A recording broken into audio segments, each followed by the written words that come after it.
The news traveled like wildfire across the dusty plains of Loveland, Colorado, in the spring of 1875.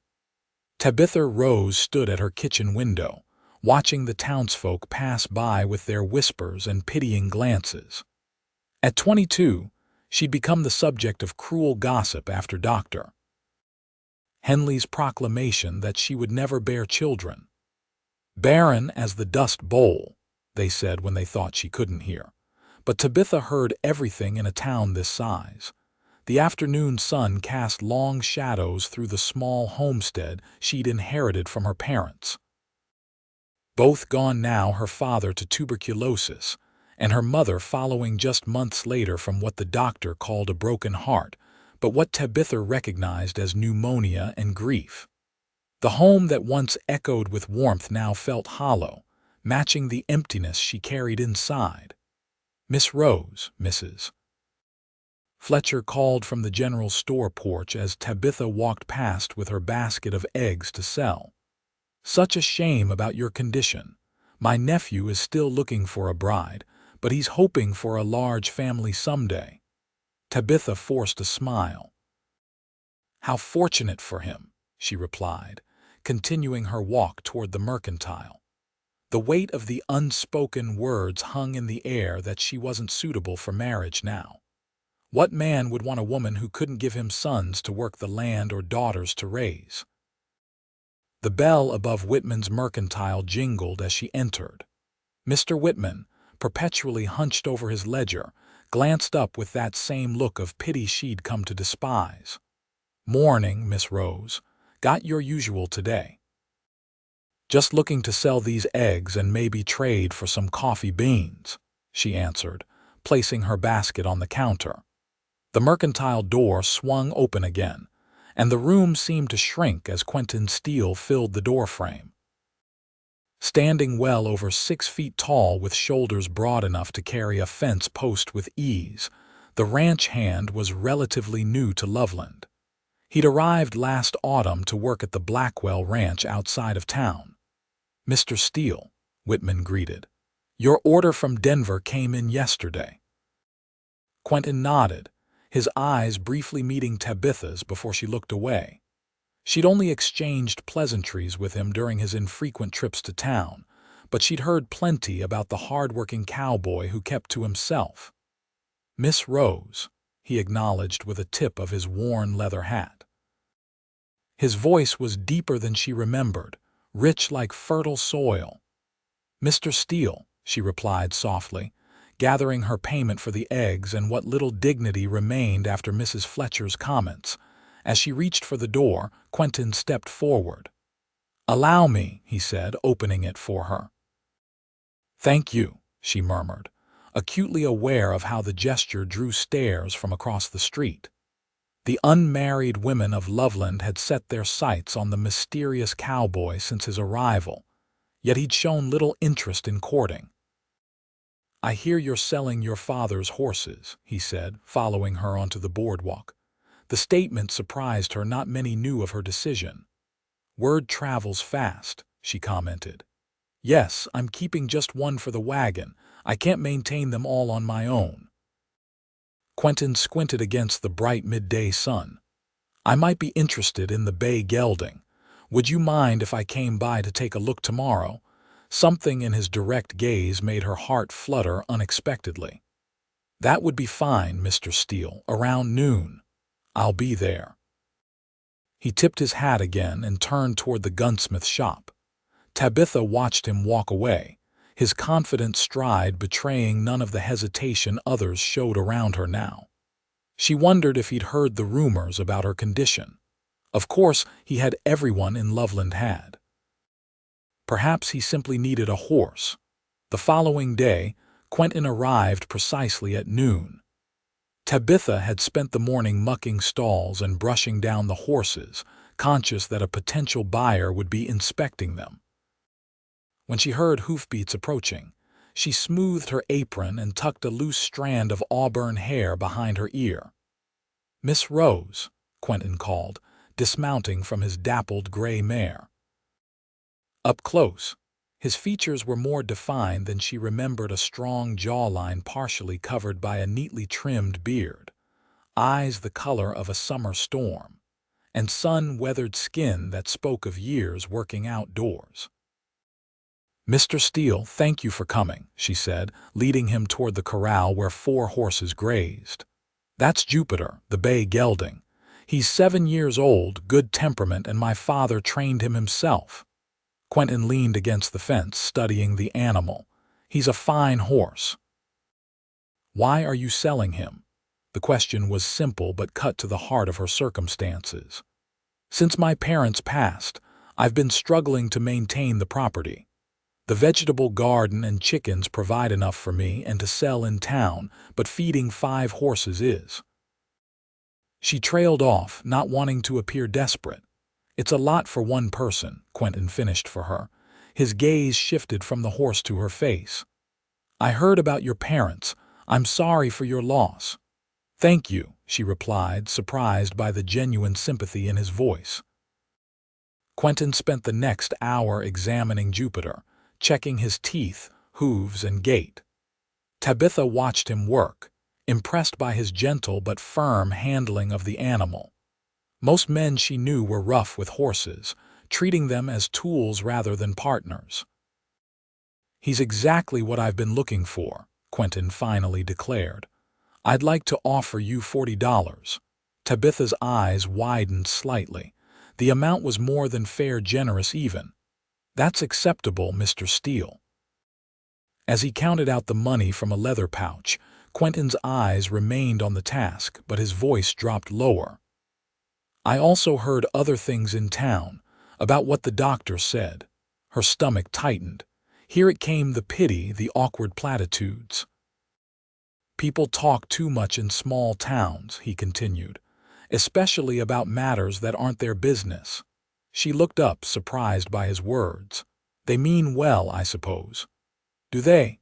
He handed her the money, his calloused fingers briefly touching hers. "A person's worth isn't measured by what they can or can't give others, Miss Rose." Tabitha felt her cheeks warm.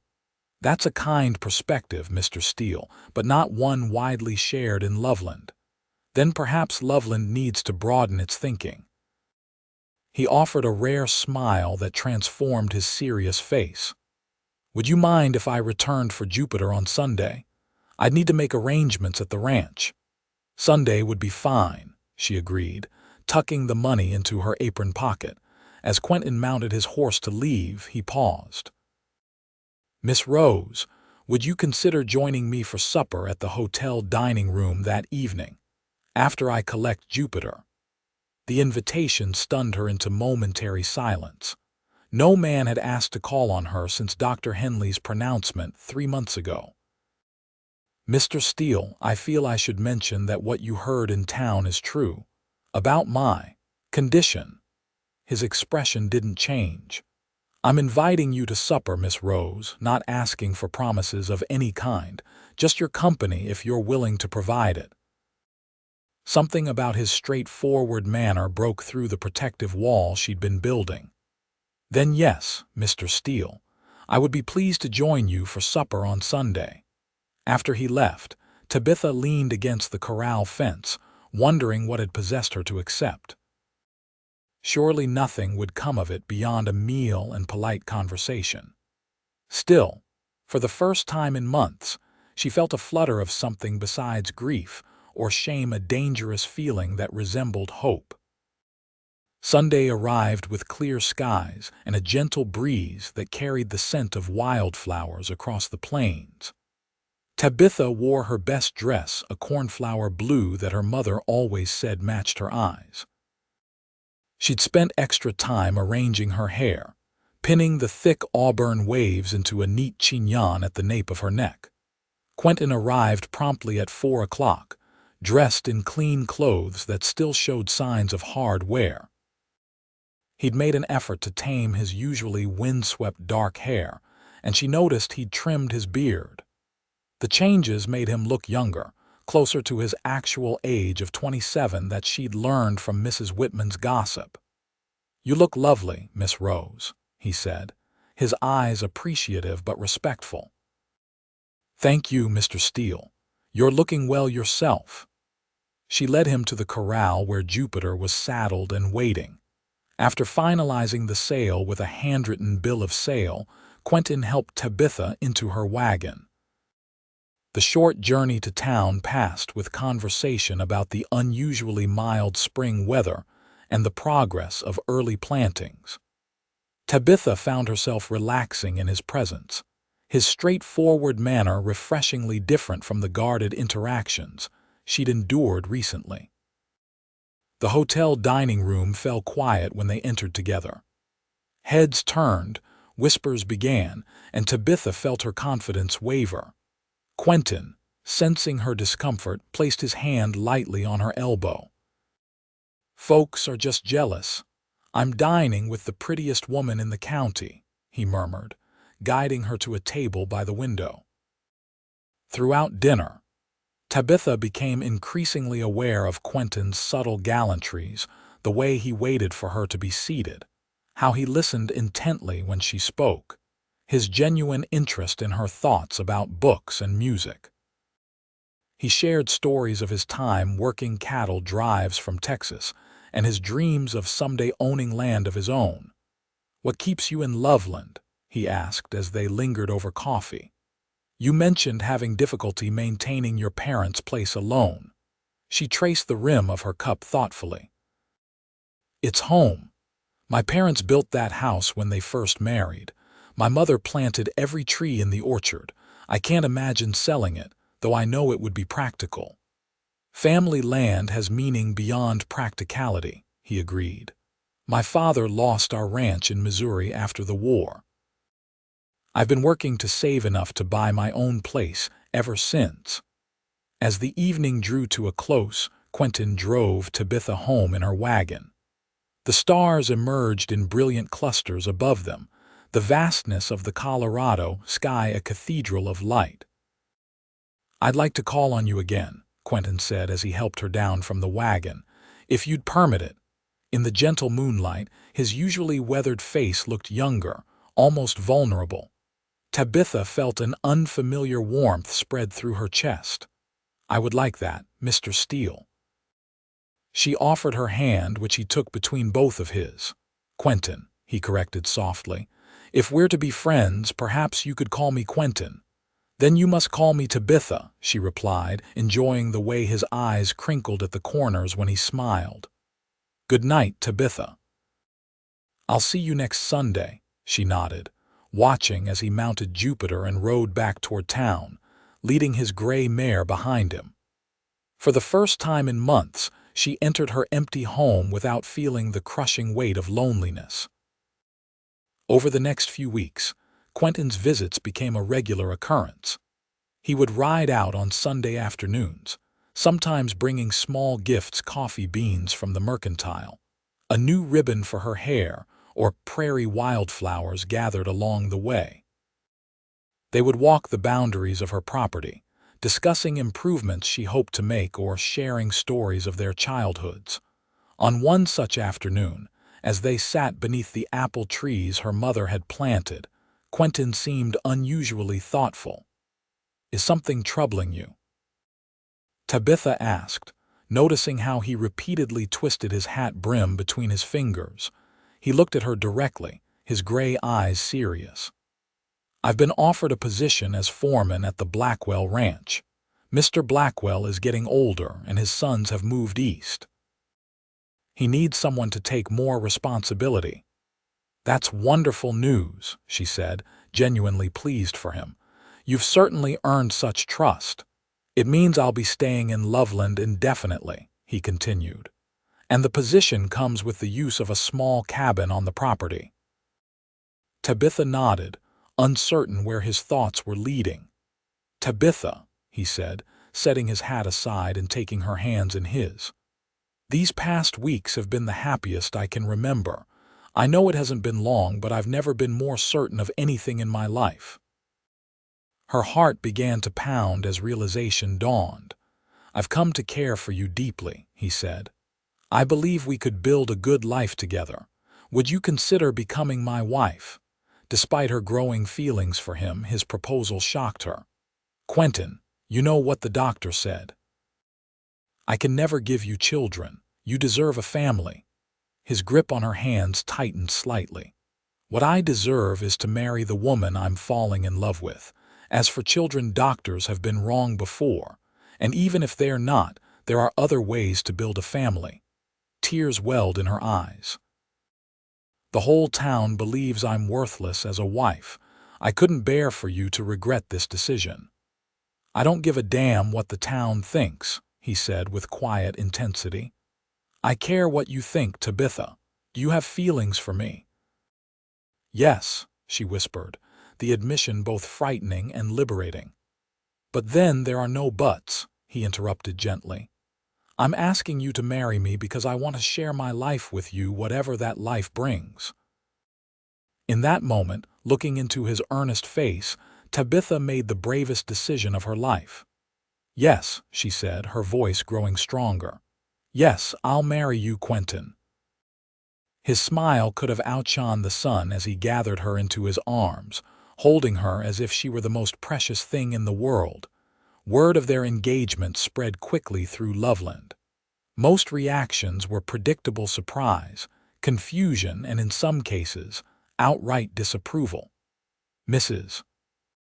Fletcher made a point of loudly wondering why such a promising young man would settle for damaged goods when Tabitha passed by the general store. Quentin's response to the gossip was to openly court her with even greater attentiveness. He escorted her to church each Sunday, proudly introduced her as his fiancée to his colleagues from the ranch, and made arrangements with Reverend Thomas for their wedding in early August. 2 weeks before the wedding, Tabitha was arranging flowers in the sitting room when a knock came at her door. She opened it to find Martha Blackwell, the ranch owner's wife, standing on her porch. "Mrs. Blackwell," Tabitha greeted, surprised. "Please come in." The older woman entered, her keen eyes taking in the modest but well-kept home. "I've come to speak with you about Quentin," she said without preamble. Tabitha's stomach tightened. "Is something wrong?" "That depends on your perspective," Mrs. Blackwell replied, accepting the seat Tabitha offered.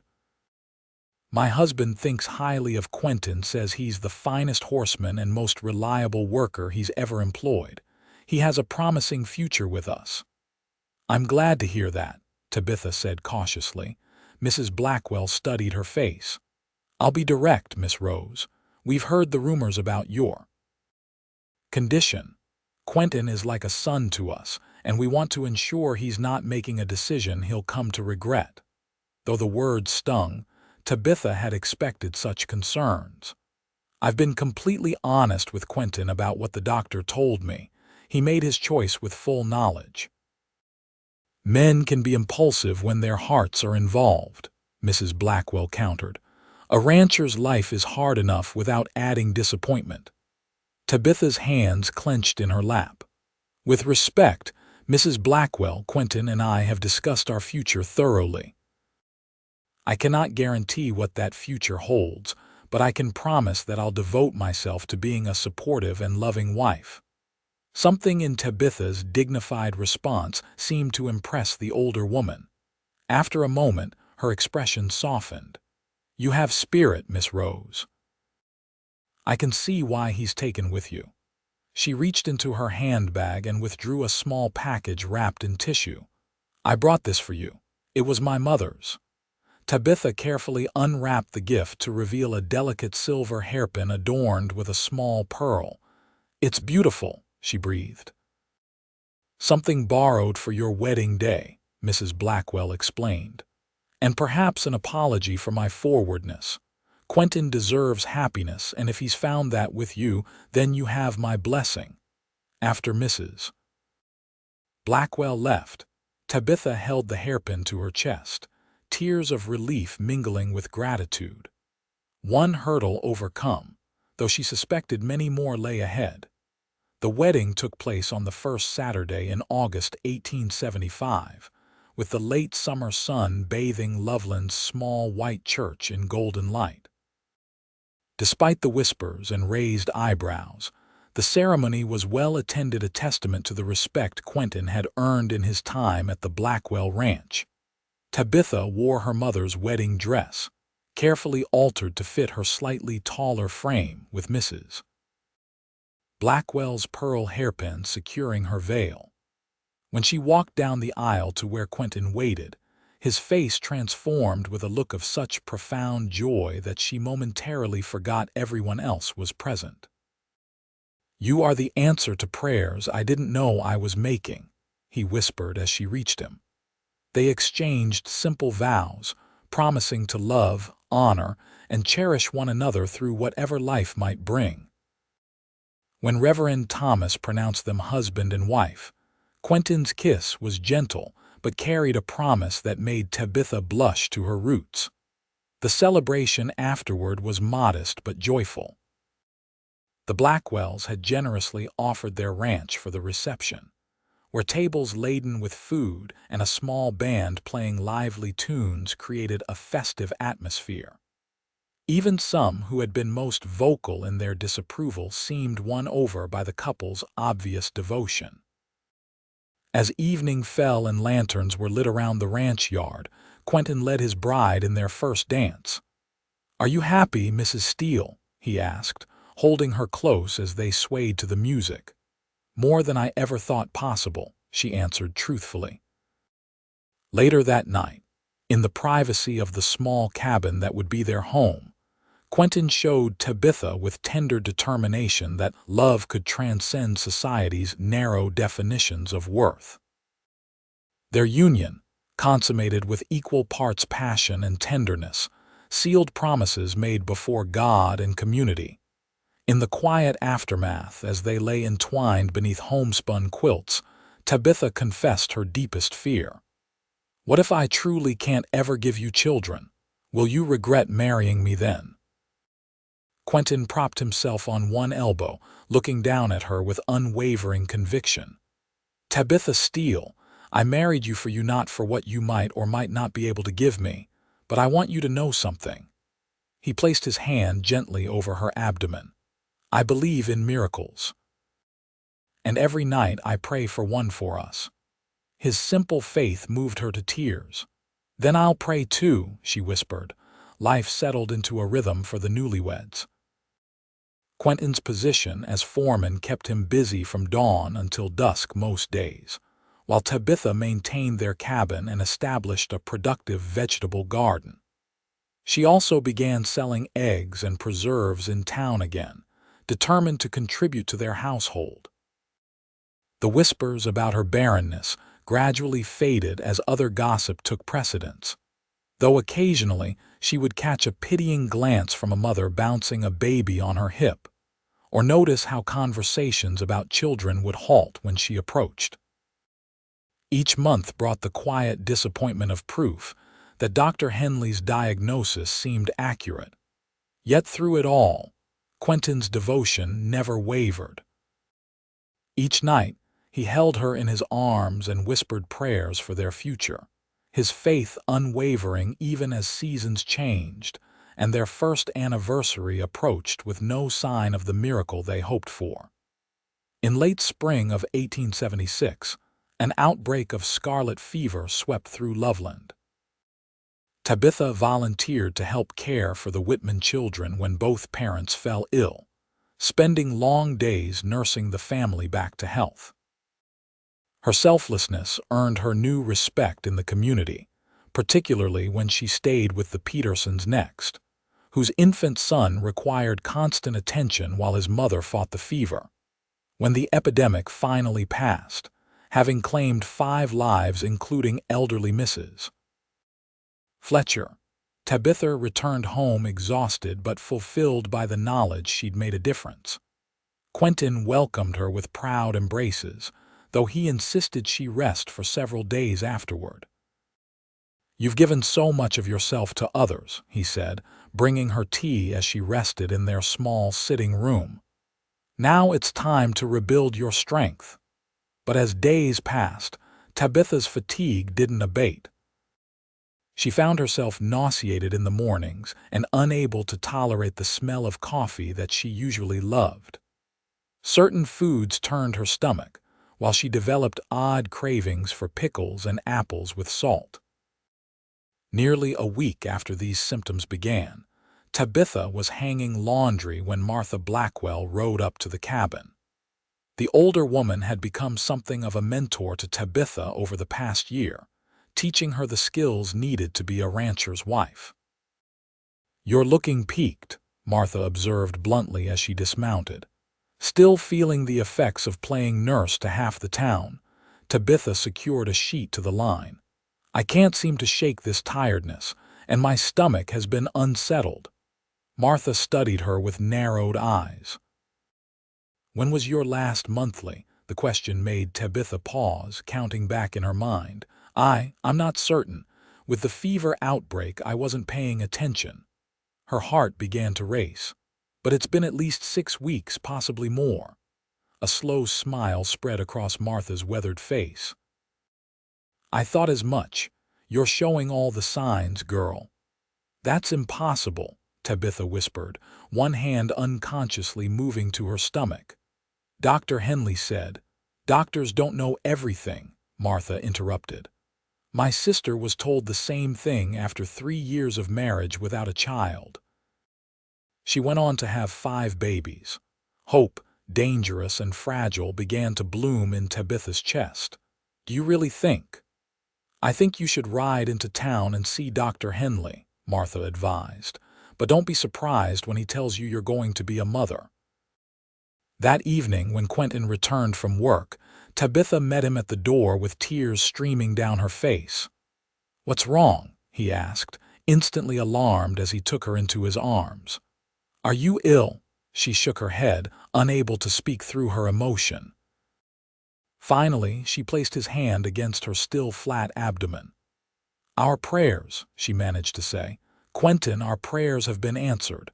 Understanding dawned on his face, transforming it with wonder and disbelief.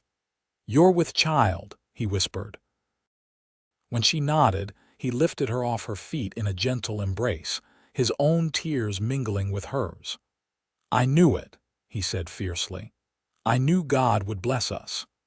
Dr. Henley confirmed the pregnancy the following day, his astonishment evident as he examined Tabitha. "I confess I'm at a loss to explain it," he admitted. "Based on your symptoms, I'd estimate you're about 2 months along." "You don't need to explain miracles, doctor," Quentin said, holding Tabitha's hand tightly. "You just need to help us deliver a healthy baby." News of Tabitha's pregnancy spread through Loveland with the same speed that rumors of her barrenness had circulated the previous year. The town's reaction was a mixture of stunned disbelief and genuine happiness for the couple who had defied expectations. "I always said that doctor didn't know what he was talking about," Mrs. Peterson declared loudly in the Mercantile, conveniently forgetting her own previous comments about Tabitha's condition. The pregnancy progressed smoothly, though Tabitha experienced all the typical discomforts. Quentin proved himself an attentive husband, massaging her swollen ankles in the evenings and constructing a cradle from cherry wood in preparation for their child's arrival. Martha Blackwell and several other ranch wives organized a quilting bee to prepare blankets for the baby, an act of community acceptance that moved Tabitha deeply. Even Mr. Blackwell showed his support by reducing Quentin's workload as Tabitha's due date approached, ensuring he could be home more often on a crisp October morning, after a difficult but ultimately successful labor attended by both Dr. Henley and Martha Blackwell. Tabitha gave birth to a healthy son with his father's gray eyes and a shock of dark hair. They named him Thomas Quentin Steele, honoring both Tabitha's father and the man whose unwavering faith had helped bring him into the world. "He's perfect," Quentin whispered as he held his son for the first time, tears glistening in his eyes. "You're both perfect." Tabitha, exhausted but radiant with joy, watched her husband cradle their miracle in his strong, gentle hands. "We did it," she said softly. "We never stopped believing." The baptism of Thomas Quentin Steele became something of a town celebration. Nearly everyone in Loveland attended the church service, with the Blackwells standing proudly as godparents.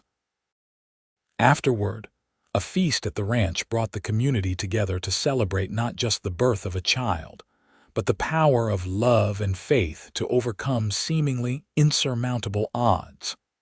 As Tabitha moved through the crowd with her son sleeping peacefully in her arms, she overheard Mrs. Peterson speaking to a newcomer to town. "See that woman there? They said she was barren, worthless as a wife. But that cowboy married her anyway, and they prayed for a miracle together. Now look at them, happiest family in Colorado territory." Rather than feeling hurt by the reminder of past judgments, Tabitha felt a surge of gratitude.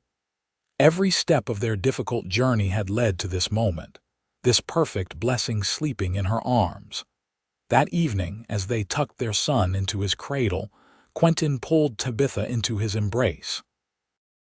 "You know, I never doubted," he said softly. "Not for a single day. I doubted," she admitted, "but your faith was strong enough for both of us." He kissed her forehead tenderly. "That's what marriage is, carrying each other through the hard times, celebrating together in the good ones." "And what comes next?" she asked, looking up at the man who had seen value in her when others saw only limitation. "More adventures," he answered with a smile. "More challenges, more joy, more love."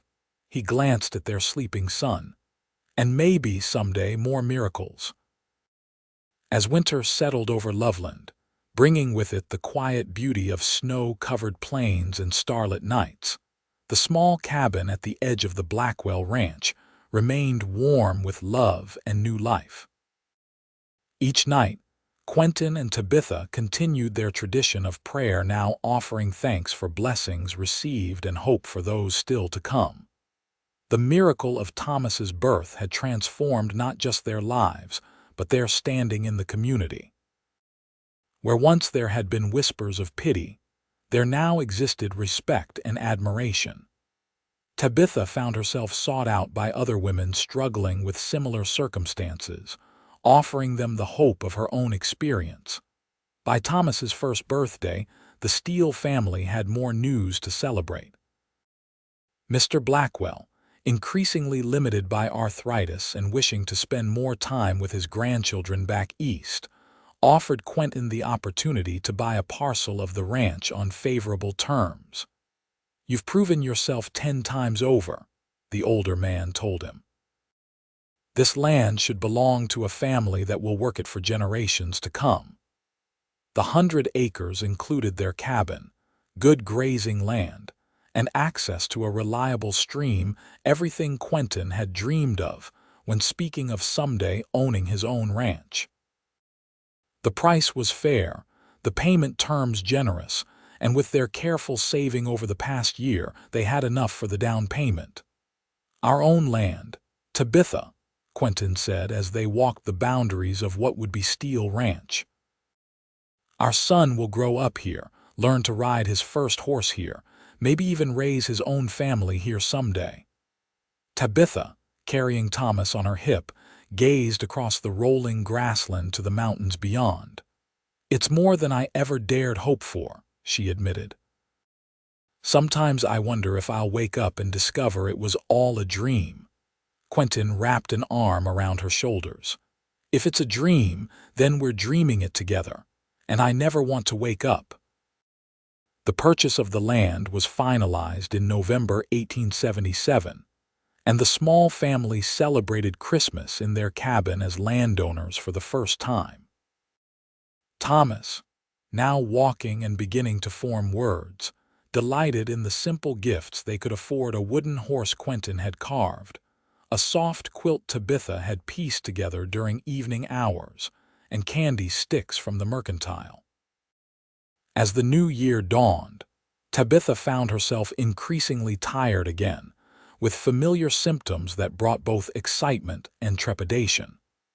A visit to Dr. Henley confirmed what she and Quentin had begun to suspect: another child was on the way. "Lightning doesn't often strike twice in the same place," the doctor said with genuine happiness for the couple. "But in your case, it seems miracles come in pairs." The second pregnancy was harder than the first. Tabitha suffered from severe morning sickness that lasted throughout the day, and by her 6th month, Dr. Henley ordered bed rest due to concerning signs of early labor. Quentin hired a local girl, Jenny Wilson, to help with household chores and look after Thomas while Tabitha rested. Through the long summer days confined to bed, Tabitha found comfort in working on a baby blanket and in watching through the window as Quentin taught Thomas to help feed the chickens, the toddler's delighted laughter carrying across the yard. They were building the life they had prayed for, step by faithful step. On a stormy night in August 1878, Tabitha went into labor 6 weeks before her due date. With the creek flooding from heavy rain, Quentin couldn't risk the trip to town for Dr. Henley. Martha Blackwell arrived through the downpour to assist, bringing with her experience from helping deliver countless calves and several human babies over the years. "This little one is in a hurry," Martha declared after examining Tabitha. "And it looks to be a bigger baby than Thomas was, despite coming early." The labor progressed rapidly, and shortly before dawn, Tabitha delivered a healthy daughter with a lusty cry that belied her premature arrival. Rebecca Martha Steele had her mother's auburn hair, and they would later discover her father's quiet determination. "Two miracles," Quentin whispered as he placed their daughter in Tabitha's arms while Thomas, awakened by the commotion, peered curiously at his new sister from Jenny's protective embrace. "The doctor said it couldn't happen once, let alone twice," Tabitha marveled, stroking the baby's soft cheek. Martha snorted as she cleaned up.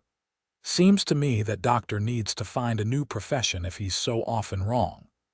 With 2 children under 3 years old, life on the fledgling Steele ranch became a whirlwind of activity. Quentin worked from sunrise to sunset, gradually building their herd of cattle and horses while maintaining fences and constructing additional outbuildings. Tabitha managed the household and children, started a larger garden, and began selling butter and cheese in town to supplement their income. Their hard work began to show results. By 1880, Steele Ranch had gained a reputation for quality stock and fair business practices. They hired 2 ranch hands to help with the expanding operation, built a larger home adjacent to the original cabin, and added a small orchard that Tabitha tended with special care, remembering her mother's love for apple trees. Thomas, now 4, showed a natural affinity for horses that made his father beam with pride. Rebecca, a precocious 2-year-old, followed her brother everywhere, her fearlessness causing Tabitha no small amount of worry as she climbed fences and attempted to ride the gentlest horses before her legs were long enough to reach the stirrups. On a pleasant spring evening, as the children played in the yard under Jenny's watchful eye, Quentin and Tabitha sat on their new porch, his arm around her shoulders as they watched the sunset paint the Colorado sky in brilliant oranges and purples. "I've been thinking," Quentin said, his voice thoughtful, "about expanding the west pasture and maybe building a proper barn next year." Tabitha leaned against him. "Always planning for the future, aren't you?" "Our future," he corrected gently. "I want to build something that lasts, something for Thomas and Rebecca and maybe—" She looked up at him. "Maybe what?" A smile tugged at the corner of his mouth. "Maybe more children if we're blessed again." Tabitha's hand moved instinctively to her abdomen, a gesture that didn't escape Quentin's notice. His eyes widened. "Tabitha, are you saying?" She nodded, her eyes shining. Dr. Henley confirmed it yesterday. We're expecting again, likely around Christmas. Quentin's whoop of joy startled the chickens in the nearby coop and brought curious stares from the children. He lifted Tabitha from her seat and spun her around gently, mindful of her condition. "3 miracles," he said when he set her down, his voice thick with emotion. "God has truly blessed us beyond measure." Word of Tabitha's 3rd pregnancy spread through Loveland, now met with nothing but congratulations and good wishes. The woman once pitied and dismissed as worthless had become something of a local legend, living proof that faith and love could overcome even the most definitive of medical pronouncements. Dr. Henley himself became one of their strongest advocates, often citing Tabitha's case when counseling other couples facing similar challenges. "Medicine has its limitations," he would say, "but I've seen firsthand that hope should never be abandoned." The 3rd pregnancy progressed without complications, and on Christmas Eve 1880, Tabitha gave birth to another son. James Nathaniel Steele arrived amid a gentle snowfall that blanketed the ranch in pristine white, as if nature itself were celebrating his arrival. Thomas and Rebecca, allowed to stay up late for the special occasion, peered in wonder at their new brother, his tiny fingers wrapped around Thomas's offered pinky in what seemed like recognition. "He knows you're his big brother," Quentin explained, his arm around Thomas's thin shoulders. "You'll teach him everything you know, just like I taught you," Rebecca, not to be outdone, declared solemnly. "I will teach him to climb trees and ride horses." "Perhaps walking first," Tabitha suggested with a tired smile, her heart so full of love for her family that it felt it might burst. As Quentin ushered the children off to bed with promises that Santa would still come despite the excitement of a new baby, Tabitha gazed down at James nursing contentedly at her breast. Once declared barren, she now had 3 beautiful children, each one a testament to love that defied judgment and faith that persevered through doubt. When Quentin returned, he sat beside her on the bed, gently brushing her hair back from her forehead.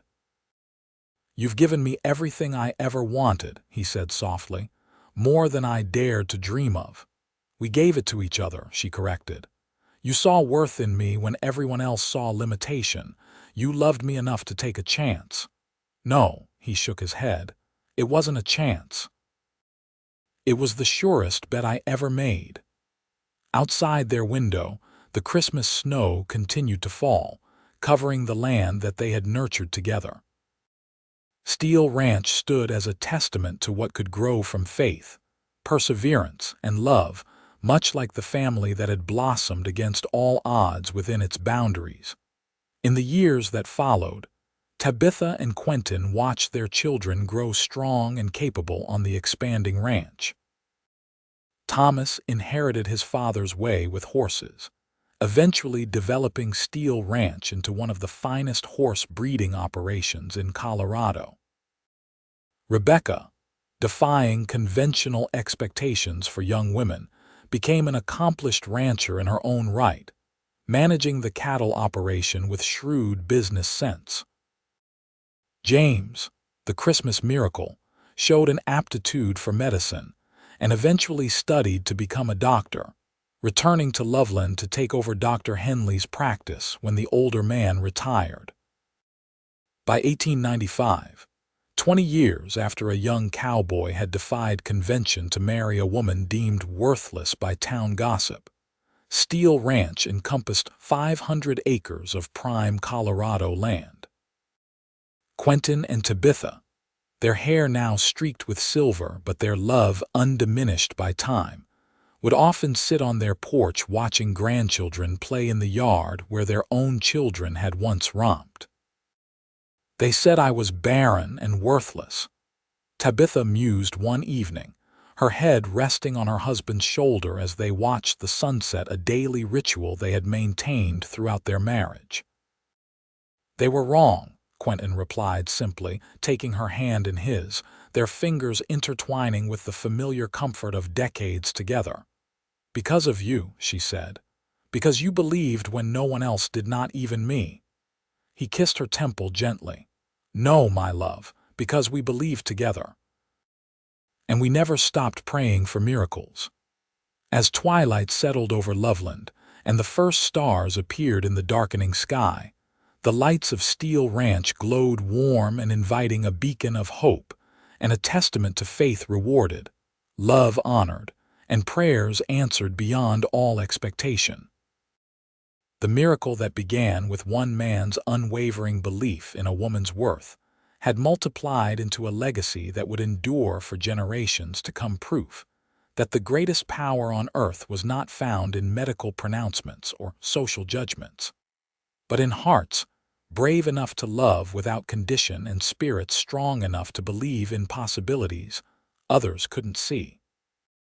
And somewhere in the vast expanse of heaven, Tabitha knew God was smiling at what his faithful children had built together from nothing but love and the courage to believe in miracles.